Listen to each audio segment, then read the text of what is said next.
lain, nanti dipersilakan. Bismillahirrahmanirrahim. Assalamualaikum warahmatullahi wabarakatuh. Waalaikumsalam warahmatullahi wabarakatuh. Terima kasih saya ucapkan kepada Pak Dokter yang alhamdulillah pada saat ini sudah hadir untuk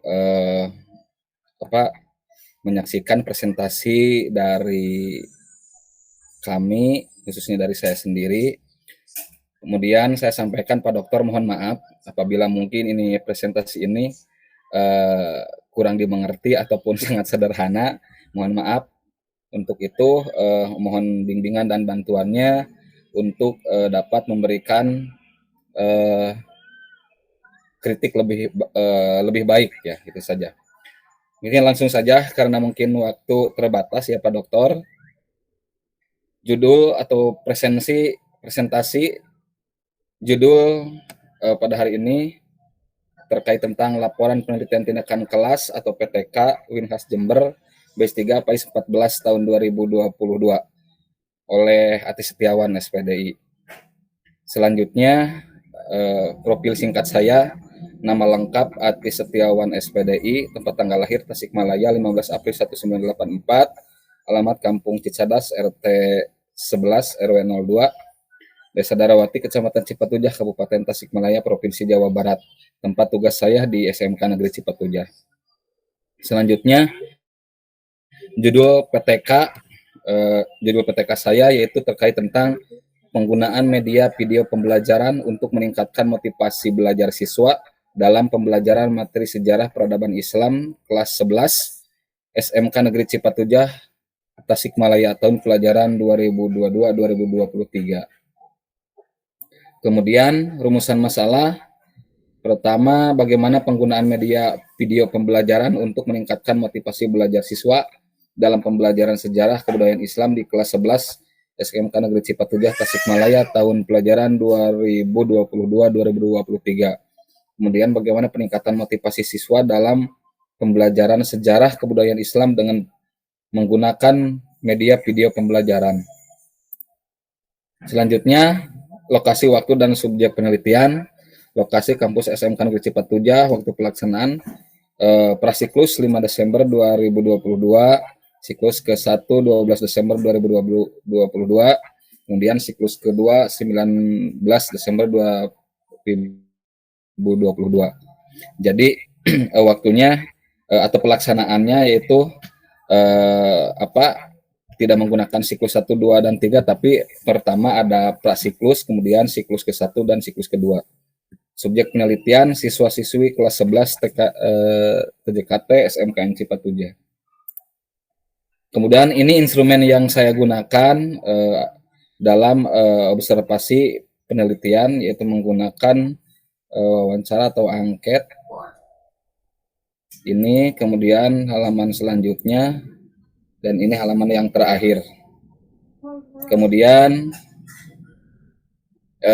tahapan pelaksanaan siklus penelitian, tahapan perencanaan, tahapan pelaksanaan tindakan, kemudian pengamatan atau observasi, 4 refleksi. Kemudian hasil observasi pada prasiklus,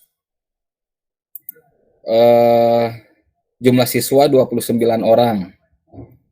Kemudian jumlah rata-ratanya 37,75, kemudian presentasi motivasi siswanya yaitu 10,34. Kemudian ini keterangan rumus yang saya gunakan dalam observasi ini. Jadi nilai yang dari angket ataupun instrumen observasi ini menggunakan rumus 4 itu nilai skala tertingginya ataupun nilai maksimal 4 ya. Kemudian yang kedua 3, dan yang ketiga yaitu 2, dan yang terakhir adalah 1. Ini jumlah dari jawaban siswa dari nilai tersebut dijumlahkan menjadi 20. 20 itu nilai terbesar kali banyaknya poin pertanyaan. Jadi 5 ya. Menjadi 5 kali 4 menjadi 20. Makanya ini dari 20 dikali 100%. Kemudian jumlah skor pada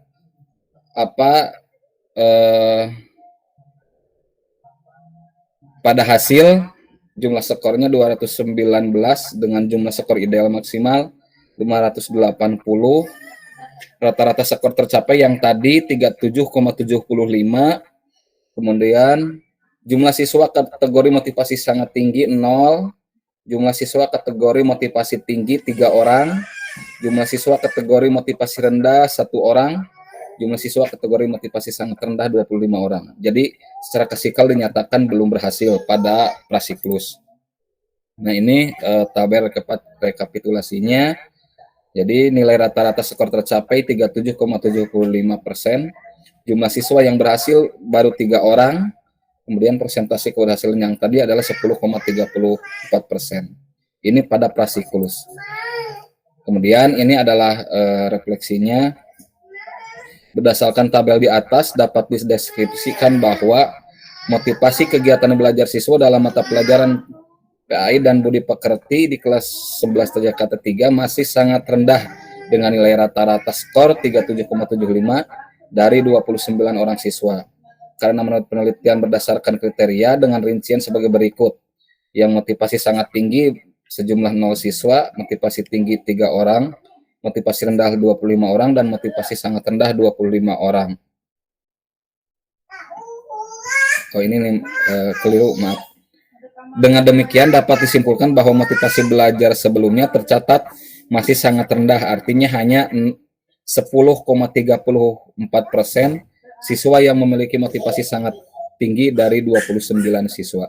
Ini dari prasiklus. Kemudian hasil observasi siklus kedua masih sama, jumlah siswa 29 orang. Kemudian ini hasil rata-ratanya 73,27 dengan persentase motivasi siswa 44,82. Jadi ada peningkatan.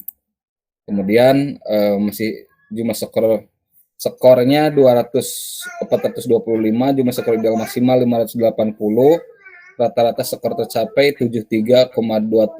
Jadi ada peningkatan dari prasiklus. Kemudian jumlah siswa kategori motivasi sangat tinggi 9 orang. Jumlah siswa kategori motivasi tinggi 4 orang. Jumlah siswa kategori motivasi rendah 12 orang. Jumlah siswa kategori motivasi sangat rendah 4 orang. Secara klasikal masih dikatakan belum berhasil. Ini tabel rekapitulasinya, nilai rata-rata 73,27%, jumlah siswa yang berhasil 13 orang, persentase keberhasilan motivasi baru 44,82%. Kemudian ini refleksinya, berdasarkan tabel di atas dapat dideskripsikan bahwa motivasi kegiatan belajar siswa dalam mata pelajaran PAI dan Budi Pekerti kelas 11 TJK 3 masih rendah. Hanya ada kenaikan dari nilai rata-rata nilai skor 37,75 menjadi 73,27. Kalau tadi di prasiklus 37,75, sekarang menjadi ada kenaikan menjadi 73,27 dari skornya dari 29 orang siswa. Berdasarkan penelitian dengan rincian sebagai berikut, yang motivasi sangat tinggi sejumlah 9 siswa, motivasi tinggi 4 orang, motivasi rendah 12 orang, dan motivasi sangat rendah 4 orang. Dengan demikian dapat disimpulkan bahwa motivasi belajar sebelumnya tercatat masih rendah. Artinya hanya menurut persentase ada kenaikan dari 13,34% menjadi 44,82%. Siswa yang memiliki motivasi sangat tinggi dari 29 siswa. Tuh. Kemudian hasil observasi siklus kedua yaitu rata-rata 86,72. Jadi ada kenaikan dari prasiklus, kemudian siklus 1, kemudian jadi siklus 2, dan nilai rata-ratanya ada kenaikan. Kemudian persentase motivasinya justru sangat melesat, yaitu menjadi 100%. Jumlah skor rata-rata jumlah skor 503, jumlah skor ideal maksimal 580. Rata-rata skor tercapai 86,72. Keterangan, jumlah siswa motivasi sangat tinggi 14 orang, jumlah siswa kategori memotivasi tinggi 15 orang, jumlah siswa kategori motivasi rendah tidak ada, jumlah siswa kategori motivasi sangat rendah tidak ada. Secara klasikal itu berhasil. Kemudian rekapitulasi nilai hasil prasiklus, nilai rata-rata menjadi 86,72%. Jadi jumlah siswa yang berhasil 29 orang dari 29 orang. Persentase keberhasilan motivasi ini menjadi 100%. Kemudian berdasarkan tabel di atas dapat dideskripsikan bahwa motivasi kegiatan belajar siswa dalam mata pelajaran PAI dan Budi Pekerti kelas 11 TJ ketiga terus mengalami peningkatan dari nilai rata-rata awal prasiklus 37,75. Kemudian ada peningkatan pada siklus ke-1 73,27, kemudian pada siklus kedua juga mengalami peningkatan dengan nilai rata-rata 86,72. Berdasarkan penelitian pada siklus ketiga tersebut, dapat dari jumlah 29 orang siswa sebanyak 14 orang motivasi dalam pembelajaran sangat tinggi. Kemudian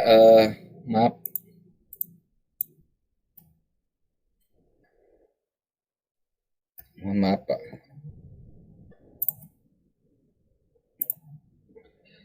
Kemudian 15 orang motivasi tinggi dan 0 atau tidak ada motivasi rendah. Dengan demikian dapat disimpulkan bahwa motivasi belajar siswa sudah tinggi atau 100%. 100% siswa yang motivasi sangat tinggi dari 29 siswa dan dinyatakan berhasil. Kemudian ini siklusnya, bukan siklus, tabelnya atau grafiknya tentang peningkatan motivasi belajar siswa, yaitu siklus ke-1 dan siklus kedua, prasiklus, siklus ke-1 dan siklus kedua. Pada prasiklus tadi 10, berapa persen ya yang itu persentasenya. Kemudian siklus kedua juga mengalami kenaikan. Kemudian di siklus kedua itu juga sama mengalami kenaikan. Yang warna merah nilai rata-rata skor, kemudian yang abu ini ya itu peningkatan motivasi belajar siswa. Jadi secara keseluruhan itu terus mengalami peningkatan dari prasiklus ke siklus 1 dan siklus 2. Kemudian ini dokumentasi pada siklus prasiklus, kemudian ini siklus ke-1 dan ini pada siklus kedua. Itu saja Pak, sekian, terima kasih. Demikian yang dapat saya sampaikan. Terima kasih. Assalamualaikum warahmatullahi wabarakatuh. Waalaikumsalam warahmatullahi wabarakatuh. Alhamdulillah ya, kalau secara keseluruhan cukup baik ya. Biasanya Ya, PTK itu yang dilihat keberhasilannya dari hasil belajar atau melalui tes ya, melalui tes atau ulangan harian. Tapi siap. Pak Artis ini melalui untuk melihat motivasinya melalui angket tadi ya, melalui angket. Ya. Ini kalau dilihat dari pola perhitungannya sama saja sebenarnya, cuma yang membedakan hanya instrumen dan cara pengumpulan datanya itu saja. Oke. Itu baik ya secara keseluruhan. Saya ingin konfirmasi saja Pak Adis. Apa perbedaan actionnya kan video pembelajaran, ya kan? Iya. Perbedaan di siklus 1 dan di siklus 2 itu apa perbedaannya? Ya, terima kasih kepada Pak Dokter yang telah menyampaikan kritik dan sarannya bagi saya khususnya. Kemudian saya sampaikan apa yang ditanyakan oleh Pak Dokter tadi. Actionnya yang saya lakukan itu pertama di dalam penyampaian materi itu bagaimana kita istilahnya apa teknik atau kita apa yang sebutnya ya supaya anak itu menarik lah walaupun pakai video tapi penjabaran dari kita itu harus jelas gitu lah mungkin Pak Dokter itu ya. Jadi penjabarannya harus lebih jelas ataupun walaupun kita menggunakan video tetapi tetap saja penjabaran dan penjelasan kita itu lebih utama gitu Pak Dokter. Itu saja mungkin. Terima kasih. Assalamualaikum warahmatullahi wabarakatuh. Waalaikumsalam warahmatullahi wabarakatuh. Jadi kan gini ya, kaidah pelaksanaan siklus itu kan hasil siklus satu direfleksi kelemahannya kan gitu ya. Dari kelemahan itu maka diperbaiki pada siklus 2.